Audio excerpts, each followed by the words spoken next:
सहभाग दिलेला आहे आणि त्याच उपक्रमाचा आज पुढचा भाग या ठिकाणी आपण घेत आहोत.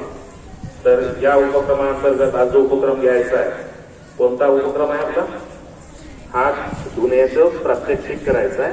तर या उपक्रमाला उपस्थित असलेले आपल्या सकाळ पाळीतील पर्यवेक्षक माननीय श्री नाथरे सर, ज्येष्ठ शिक्षक श्री बावनगडे सर, ज्येष्ठ शिक्षिका सौ डोमेवाले मॅडम, पंचतवार मॅडम, उपस्थित संपूर्ण गुरुजन वर्ग आणि विद्यार्थी मित्रांनो, आज पहिल्याच तासिकेला तुमच्या वर्ग शिक्षकांनी तुम्हाला सुमन के विषयी कल्पना दिलेली असेल. आहे का माहित सुमन के? एखाद्या वर्गात जर कल्पना दिलेली नसेल तर असं कुणी आहे का? नाही. तर सुमन के जरी दिलेली असेल तरी पुन्हा एकदा रिवाईज करतोय, पुन्हा एकदा आठवण काढून देतोय. सुमन के, यस, हात धुण्याचं प्रात्यक्षिक त्याच्यामध्ये लपलेलं आहे. यस म्हणजे सरळ, यू, यम मुठ्ठी, ए अंगठा, यन नाखून आणि के कलाई. या किती पायऱ्या आहेत हात धुण्याच्या? आणि त्या 6 पायऱ्यांचं हात धुण्याचं प्रात्यक्षिक आज इथे आपल्याला करायचं आहे. तर सर्वप्रथम या उपक्रमात पर्यवेक्षक या अगोदर आपल्याला प्रात्यक्षिक करून दाखवतील सर्व विद्यार्थ्यांसमोर की हात कसा धुवायचा आहे. त्या सुमन केच्या 6 पायऱ्या, त्या पायऱ्यानुसार तर सरांना विनंती करतो की त्यांनी हात धुवून सर्व विद्यार्थ्यांसमोर प्रात्यक्षिक करून दाखवून.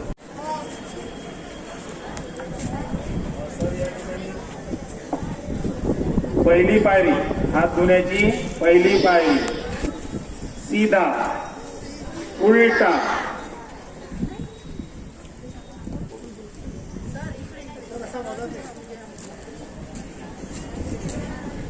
सेकंड स्टेप सुरू आहे. त्याच्यानंतर थर्ड स्टेप, मुठ्ठी,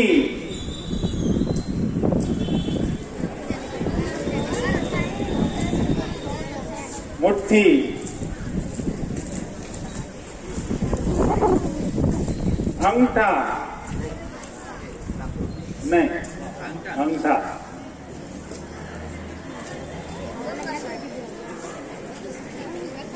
आता या नाखून,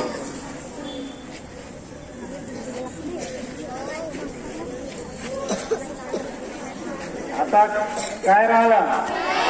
ए फॉर कलाई,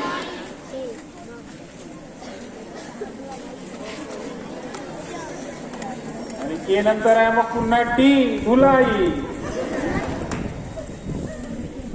सर्वात अगोदर पहिली पायरी यस म्हणजे सरळ. सरळ हात कसा? तुम्ही कसं बोटं चिकटवून नाही, बोटं दूर करून, एका हाताचे बोटं दुसऱ्या हाताच्या बोटाच्या मधात घालून सरळ.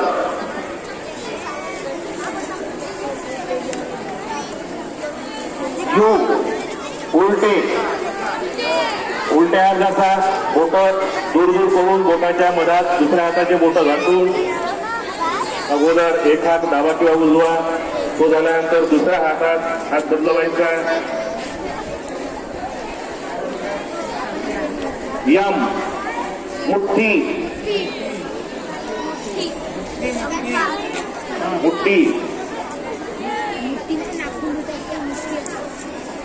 ए अंगठा, अगोदर डाव्या हाताचा किंवा उजव्या हाताचा घ्या अंगठा, तो असा पूर्ण. नंतर दुसऱ्या हाताचा अंगठा पकडा, तो असा पूर्ण.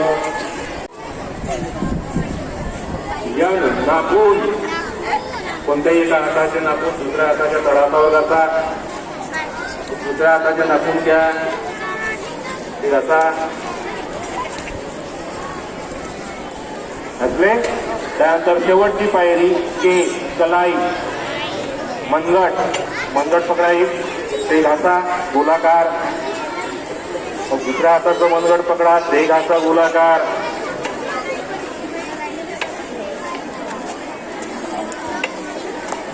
घासले.